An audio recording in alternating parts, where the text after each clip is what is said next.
ایک ताजिर अपनी मेहनत से कामयाब हुआ और एक बहुत बड़े इदारे का मालिक बन गया। जब वो बूढ़ा हो गया तो उसने इदारे के डायरेक्टरों में से किसी को अपना काम सौंपने की दिलचस्प तरकीब निकाली।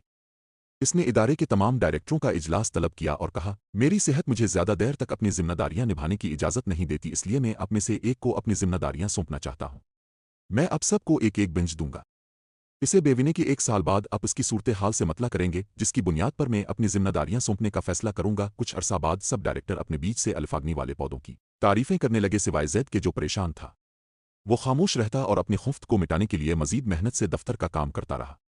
दरअसल जैद ने नया गमला खरीदकर इसमें नई मिट्टी डालकर बेहतरीन खाद डाली थी और रोजाना पानी भी देता रहा था, मगर उसके बीज में से पौधा ना निकला। 1 साल बाद इदारे के सरबराह ने फिर सब डायरेक्टर्स का इजलास बुलाया और कहा कि सब वो गमले लेकर आएं जिनमें उन्होंने बीज बोया था।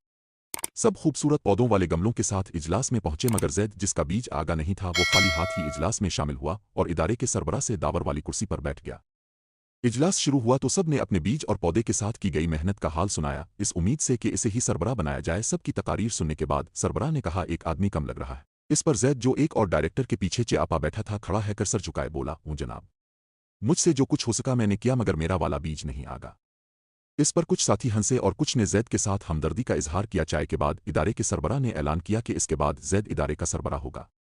इस पर कई हाजरीन मजलिस की हैरानी से चीख निकल गई। इदारे के सरबराह ने कहा, इस इदारे को मैंने बहुत मेहनत और दयानतदारी से इस मकाम पर पहुंचाया है और मेरे बाद भी ऐसा ही आदमी होना चाहिए, और वो जैद है जो मेहनती होने के साथ दयानतदार भी है।